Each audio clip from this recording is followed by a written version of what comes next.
సరే అని అర్జున్, చాందిని తల ఊపారు. ఇద్దరూ ఇంటికి బయలుదేరారు. వీళ్ళు ఈ టైంలో వెళ్ళడం కరెక్ట్ అంటావా అని అర్జున్ అన్నాడు.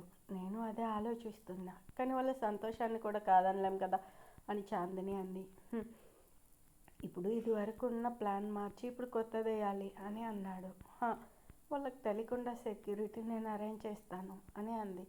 ఓకే అని అన్నాడు. ఆ రోజు చైత్ర ఇంటికి వచ్చాక చైత్రకు కూడా చెప్పారు.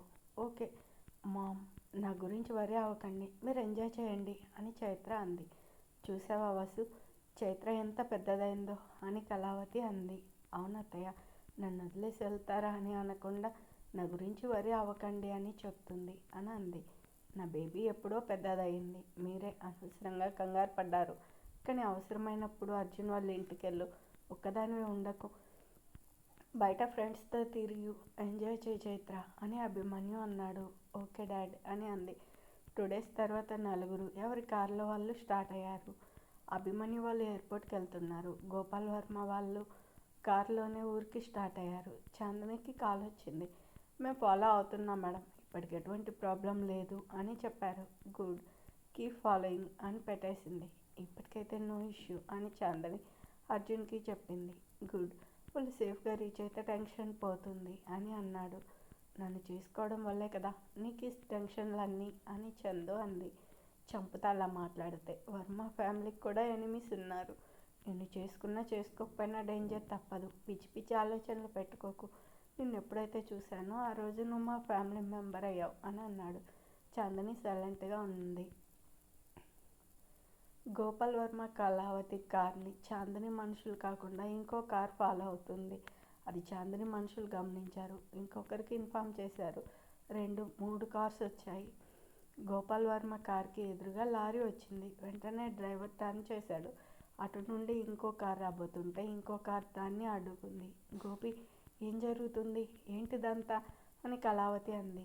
అటాక్ చేస్తూ ఉన్నారు. ఈ విషయం అర్జున్ వాళ్ళకు ముందే తెలుసు, అందుకే మనల్ని ఫాలో చేయిస్తున్నారు అని చెప్పాడు. చందు అని చంపేసిందని చెప్పారు కదా, మళ్ళీ వీళ్ళెవరు అనంది. మనకు చెప్పకుండా వాళ్ళు ఏదో దాచారు అని అన్నాడు. ఇంకో కారు వచ్చి డాష్ ఇవ్వబోతుంటే మళ్ళీ చాందిని మనుషుల కారు వచ్చి అడ్డుకుంది. అసలు ఎంతమందిని పెట్టారు అని కళావతి అంది. చాలామందినే యూజ్ చేసినట్టున్నారు అని అన్నాడు. ఈ విషయం చెప్తే మనం బయలుదేరే వాళ్ళమే కాదు కదా, వాళ్ళు ఎందుకు ఇంత ఒత్తిడి తీసుకోవడం, ఇప్పుడు ఇద్దరం మనం రీచ్ అయ్యే వరకు టెన్షన్ పడుతూ ఉంటారు. అసలు ఇంత బుద్ధి లేని పని ఇద్దరు ఎందుకు చేశారు అని కోపంగా అంది. అపాయం ఉంది అని ఎన్ని రోజులని దాక్కుంటాం, మన సంతోషాలని ఆపాలని అనుకోలేదు, అందుకే వాళ్ళు స్ట్రెస్ తీసుకుంటున్నారు అని చెప్పాడు. అక్కడ అభిమన్యు వసుంధర కార్ని కూడా ఫాలో అవుతున్నారు. ఒకేసారి లారీ కార్ 2 వైపులా వచ్చాయి. రెండింటిని డ్రైవర్ తప్పించాడు. ఇలాంటివి జరుగుతాయని ముందే ఊహించారు కాబట్టి ఎక్స్పర్ట్ డ్రైవర్ని పెట్టారు. అన్నిటినీ దాటుకుంటూ అభి వాళ్ళ కార్ ముందుకెళ్తుంది. అభి, ఏంటిదంతా అని సేమ్ క్వశ్చన్ వసుంధర అడిగింది. నీ కొడుకుని అడుగు చెప్తాడు అని కోపంగా అన్నాడు. వాడి మీద ఎందుకు కోపం తెచ్చుకుంటున్నావు, ఏం చేయమంటావు మరి, మన దాగారా వాళ్ళిద్దరు మన దగ్గర ఏదో వాళ్ళిద్దరు దాచారు, అసలు శత్రువు అలాగే ఉన్నాడు, ఇలా జరుగుతుందని వాళ్ళిద్దరికి ముందే తెలుసు కూడా మన దగ్గర దాచిపెట్టి ఇంత స్ట్రెస్ రిస్క్ తీసుకుంటున్నారు అని అన్నాడు. మనం హ్యాపీగా ఉండాలని కదా చేసింది, హ్యాపీ కంటే సేఫ్టీ ముఖ్యం వాసు, అంతేకాదు వాళ్ళు కూడా ఎంత స్ట్రెస్ తీసుకుంటున్నారో ఆలోచించావా, చందు కూడా ఇలా ఆలోచించకుండా చేస్తుంది అని నేను ఎక్స్పెక్ట్ చేయలేదు. అభి, కోపం తెచ్చుకోకు, వాళ్ళు మన కోసమే చేశారు కదా వసు, ఓవర్ కాన్ఫిడెన్స్ కూడా పనికిరాదు, ఎప్పటికీ అన్నీ మన చేతుల్లో ఉండవు, జరగరాంది జరిగితే అప్పుడు ఏం చేస్తావు, ఇద్దరు చాలా మెచ్యూర్డ్గా ఆలోచిస్తారనుకున్నా, ఇది ఎక్స్పెక్ట్ చేయలేదు. అసలు నాన్న వాళ్ళు ఎలా ఉన్నారో అని ఫోన్ చేశాడు. హలో నాన్న, ఎలా ఉన్నారు, ఎక్కడున్నారు అని కంగారుగా మాట్లాడాడు. మేము ఇప్పటికీ బాగానే ఉన్నాం రా, మీరు ఎలా ఉన్నారు, ఫైన్ నాన్న, వెళ్ళగానే ఫోన్ చేయండి, అమ్మ జాగ్రత్త అని చెప్పాడు. మీరు కూడా జాగ్రత్త, వెళ్ళగానే ఫోన్ చేయండి అని పెట్టేశాడు. అభి చాలా కంగారుగా ఉన్నాడు అని గోపాల్ వర్మ అన్నాడు.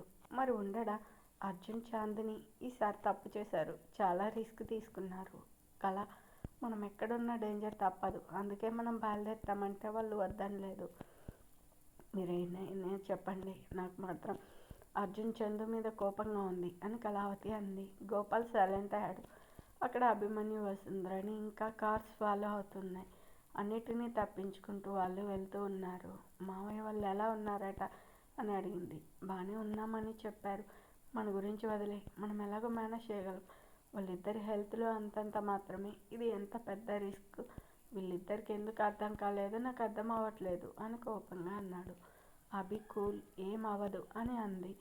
అభి సైలెంట్గా ఉన్నాడు. అన్నిటినీ దాటుకుంటూ అభి వాళ్ళు ఎయిర్పోర్ట్కి రీచ్ అయ్యారు. గోపాల్ వర్మ వాళ్ళు ఇంకా దారిలోనే ఉన్నారు. అభి కార్ దిగుతుంటే గోపాల్ వర్మ ఫోన్ చేశాడు. నాన్న, మేము ఎయిర్పోర్ట్కి రీచ్ అయ్యాం. ఇప్పుడే లోపలికి వెళ్తున్నాం. మీరు కంగారు పడకండి. మీరెక్కడున్నారు అని అడిగాడు. మేము దారిలోనే ఉన్నాంరా. రీచ్ అవ్వడానికి టైం పడుతుంది.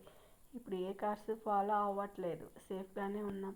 అర్జున్ చందుపై కోపం తెచ్చుకోకు. వాళ్ళు మన సంతోషం కోసమే చేశారు అని చెప్పాడు. మీరు వాళ్ళని వెనకేసుకురాకన్నానా, వాళ్ళిద్దరి సంగతి తర్వాత చెప్తాను అని అన్నాడు. అటువైపు నుండి వసుంధర కార్ దిగి నించుంది. సడన్గా స్ప్లిట్ సెకండ్లో కార్ వచ్చి వసుంధరని గుద్ది వెళ్ళిపోయింది. సౌండ్ అవడంతో అభి ఇటు తిరిగాడు. వసుంధర రక్తం మడుగులో ఉంది. అభి ఫోన్ చేతిలో నుండి పడిపోయింది. ఏదో సౌండ్ అవడంతో ఫోన్లో గోపాల్ వర్మ. అభి అభి అని పిలిచినా పలకట్లేదు. ఫోన్ కట్ అయింది. మళ్ళీ చేశాడు, కలవట్లేదు. వసుకి చేశాడు, వసు తీయట్లేదు. ఏమైంది గోపి అని కళావతి కంగారుగా అడిగింది. ఏమో, అభితో ఫోన్ మాట్లాడుతుంటే ఏదో పెద్ద సౌండ్ వచ్చింది. తర్వాత ఫోన్ కట్ అయింది, కలవట్లేదు. వసు ఫోన్ తీయట్లేదు అని అన్నాడు. గోపి టెన్షన్ పడకు, ఏం కాదు, మళ్ళీ ట్రై చేయి అని అంది. గోపాల్ మళ్ళీ ట్రై చేశాడు. సేమ్ అలాగే జరిగింది. ఉన్నట్టుండి గోపాల్ వర్మ గుండెల్లో నొప్పితో గుండె పట్టుకున్నాడు. గోపి గోపి ఏమైంది? ఏమో, గుండెల్లో నొప్పిగా ఉంది. డ్రైవర్, వెంటనే హాస్పిటల్కి వెళ్ళు అని అంది. అలాగే మేడం అని కార్ తిప్పాడు. గోపిని మెడిసిన్ ఎక్కడా అని అంతా వెతుకుతుంది. టెన్షన్లో ఎక్కడుందో అసలు గుర్తు రావట్లేదు, తెలియట్లేదు. జే జే జేబు, డ్రెస్ ప్యాకెట్ అని చెప్పలేకపోతూ ఉన్నాడు. జే జే జేబులోనా అని చేయిపెట్టి మెడిసిన్ తీసి నోట్లో వేసింది. అయినా నొప్పి తగ్గట్లేదు. డ్రైవర్, తొందరగా వెళ్ళు అని అంది. డ్రైవర్ ఫాస్ట్గా డ్రైవ్ చేస్తూ ఉన్నాడు. అక్కడ వసును అలా చూసి నిమిషం పాటు అభి అలాగే ఉన్నాడు. తర్వాత వసు వసు అని అటువైపు పరిగెట్టాడు. వసు వసు అని తట్టి లేపుతూ ఉన్నాడు. వెంటనే ఎత్తుకెళ్ళి కారులో కూర్చోబెట్టి డ్రైవర్, హాస్పిటల్కి వెళ్ళు అని అన్నాడు. డ్రైవర్ కార్ స్టార్ట్ చేసి ఫాస్ట్గా వెళ్తూ ఉన్నాడు. వసు వసు నీకేం కాదు, ఓసారి చూడు అని అన్నాడు. అక్కడ అర్జున్, చాందిని కంగారుగా ఫోన్ కోసం వెయిట్ చేస్తూ ఉన్నారు. అప్పుడే ఫోన్ వచ్చింది. ఏమైంది, అందరూ సేఫ్గా ఉన్నారా అని అడిగింది. మేడం చెప్పండి, ఏం జరిగింది మేడం అని టెన్షన్ పడుతూ జరిగింది చెప్పారు. చందిని ఫోన్ చేతిలో నుండి అలాగే పడిపోయింది. చందు, ఏం జరిగింది, ఏమైంది అని అర్జున్ అన్నాడు. చాందిని ఏం మాట్లాడకుండా అలాగే చూస్తుంది. చందు అని భుజాలు పట్టుకుని గట్టిగా పిలిచాడు. అర్జున్ అర్జున్ అని అప్పుడు తేరుకుంది. ఏం జరిగింది చెప్పు. ఆ ఆ అత్తయ్య అత్తయ్య అని తడబడుతూ ఉంది. మామ్కి ఏం జరిగింది? అత్తయ్య అత్తయ్య చెప్పు చందు, ఏం జరిగింది? యాక్సిడెంట్, అత్తయ్యకి యాక్సిడెంట్ జరిగింది. వాట్ అని అన్నాడు. వెంటనే అర్జున్కి కాల్ వచ్చింది. సార్ అని అన్నారు. చెప్పు, ఏం జరిగింది? సార్, గోపాల్ వర్మ గారికి హార్ట్ అటాక్ వచ్చింది, హాస్పిటల్లో ఉన్నారు. ఓకే, వెంటనే అక్కడ ఫస్ట్ బేసిక్ ట్రీట్మెంట్ జరిగాక సిటీ హాస్పిటల్కి ట్రాన్స్ఫర్ చేయండి అని పెట్టేశాడు. అర్జున్, ఏమైంది? ఏం కాలేదు, మనం ఫస్ట్ మామ్ని చూద్దాం పద అని అన్నాడు. అర్జున్, ఏం జరిగింది చెప్పు అని గట్టిగా అంది. తాతయ్యకి హార్ట్ అటాక్ వచ్చింది అని చెప్పాడు. వాట్? కంగారు పడకు, పద వెళ్దాం అని చాందినిని తీసుకెళ్లాడు. దారిలో చైత్రకి, చైతన్యకి, నయన్కి ఇన్ఫార్మ్ చేశారు. చైత్రని, నయన్ని కళావతి దగ్గరికి పంపించారు. చైతన్యని వాసు దగ్గరికి రమ్మన్నారు. అక్కడ గోపాల్ని హాస్పిటల్లో అడ్మిట్ చేశారు. కళావతి ఏడుస్తూ కూర్చుంది. డాక్టర్ బయటకు వచ్చాడు. వెంటనే కళావతి లేచి, ఎలా ఉంది డాక్టర్ అని అడిగింది. మేము బేసిక్ ట్రీట్మెంట్స్ చేసాం, ప్రస్తుతానికి పర్లేదు. కాకపోతే ఇది పెద్ద హాస్పిటల్ కాదు, ఇక్కడ అన్ని ఫెసిలిటీస్ ఉండవు. మీరు పెద్ద హాస్పిటల్కి షిఫ్ట్ చేయడం మంచిది అని చెప్పాడు. అప్పుడే చైత్ర వచ్చింది. నానమ్మ అని పిలిచింది. చైత్ర అని పట్టుకుని ఏడ్చింది. నేను డాక్టర్ని పక్కకు తీసుకెళ్ళి మాట్లాడి ఫార్మాలిటీస్ ఫినిష్ చేసి వెంటనే హాస్పిటల్కి స్టార్ట్ అయ్యారు. వసుని హాస్పిటల్లో అడ్మిట్ చేశారు. అభి అక్కడ కూర్చుని ఉన్నాడు. చైతన్య, అర్జున్, చాందిని ముగ్గురు వచ్చారు. డాడ్ అని అర్జున్ పిలిచాడు. అభి అర్జున్ని చూచి లేచి వెళ్ళి అర్జున్ చెంపపై ఒక్కటిచ్చాడు. అసలు మీరిద్దరు ఏమనుకుంటున్నారు? అన్నీ మీ కంట్రోల్లో ఉంటాయని ఓవర్ కాన్ఫిడెన్స్ ఎందుకు మీకు? ఇప్పుడు ఏం జరిగిందో చూసారా అని అన్నాడు. ఐమ్ సారీ డాడ్ అని అర్జున్ అన్నాడు. ఐమ్ సారీ మావయ్య అని చాందిని అంది. చందు, నీ నుండి నేను ఇది ఎక్స్పెక్ట్ చేయలేదు. నువ్వు చాలా సెన్సిబుల్, మెచ్యూర్డ్ అనుకున్నా. ఫస్ట్ టైం నా నమ్మకాన్ని మీ ఇద్దరూ వమ్ము చేశారు అని కోపంగా అన్నాడు. ఇద్దరూ తలదించుకుని ఏం మాట్లాడకుండా సైలెంట్గా ఉన్నారు. డాడ్, వాళ్ళు కావాలని చేయలేదు కదా అని చైతన్య మెల్లగా నచ్చ చెప్పడానికి చూశారు. వాళ్ళు కావాలని చేశారు అని నేను అనలేదు చైతు. ఈ విషయం మాకు ముందే ఎందుకు చెప్పలేదు? మేము బయలుదేరే వాళ్ళమే కాదు కదా. వాళ్ళు ఏమైనా దేవుళ్ళా? ప్రతిసారి వాళ్ళు అనుకున్నట్టే జరుగుతుందా? మీ అమ్మకి చిన్న దెబ్బ తగిలినా తట్టుకోలేను నేను. నా ముందే రక్తంలో పడిపోయిందిరా అని చైర్లో కూర్చుండిపోయారు. చైతన్య పక్కకు కూర్చుని ఓదారుస్తూ ఉన్నాడు. అర్జున్ చాందినిని పట్టుకుని నిలబడ్డాడు. ఇంకా గోపాల్ వర్మ విషయం చెప్తే అది ఎలా రియాక్ట్ అవుతాడో తెలియదు. ఎలా చెప్పాలో వాళ్ళకి తెలియట్లేదు. అప్పుడే డాక్టర్ బయటకు వచ్చాడు. అభి వెంటనే లేచి డాక్టర్ ఎలా ఉంది అని అడిగాడు. సార్, ఇప్పుడే ఏం చెప్పలేం. తలకి బలమైన గాయం తగిలింది. సర్జరీ చేయాల్సి ఉంటుంది అని చెప్పాడు.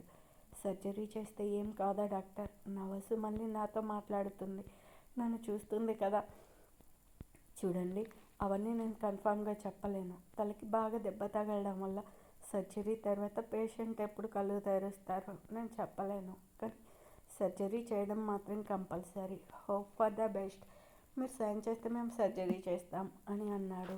అభి వెంటనే సైన్ చేశాడు. ప్లీజ్ డాక్టర్, తన నా ప్రాణం, తనకేం కాకుండా చూడండి. ఎంత డబ్బు ఖర్చు అయినా పర్లేదు, కానీ తనకు మాత్రం ఏం జరగడానికి లేదు అని అన్నాడు. We will give our best అని డాక్టర్ వెళ్ళాడు. అప్పుడే కళావతి వాళ్ళు వచ్చారు. గోపాల్ వర్మని చూసి అభి షాక్ అయ్యాడు. గోపాల్ వర్మని ఐసీయూకి షిఫ్ట్ చేశారు. అమ్మ, నాన్నకేమైంది అని అడిగాడు. నీతో మాట్లాడినప్పుడు నీ ఫోన్ కట్ అయిందిరా. తర్వాత చేస్తే కలవలేదు. అప్పుడే మీ నాన్నకి హార్ట్ అటాక్ వచ్చిందిరా. మీరు బాగానే ఉన్నారా? కోడలెక్కడ్రా అని అడిగింది. ఏం చెప్పాలో తెలియక, చెప్తే ఎలా రియాక్ట్ అవుతుందో అనే భయంతో. ఇప్పుడు నాన్నకి ఎలా ఉందమ్మా అని అడిగాడు. దగ్గరలో హాస్పిటల్లో ట్రీట్మెంట్ చేశారా? ప్రస్తుతానికి పర్లేదన్నారు. కాకపోతే అక్కడ సౌకర్యాలు లేవని పెద్ద హాస్పిటల్కి తీసుకెళ్ళమన్నారు. అందుకే తీసుకొచ్చాం. కోడలు ఎక్కడ ఉందిరా? కనపడట్లేదు.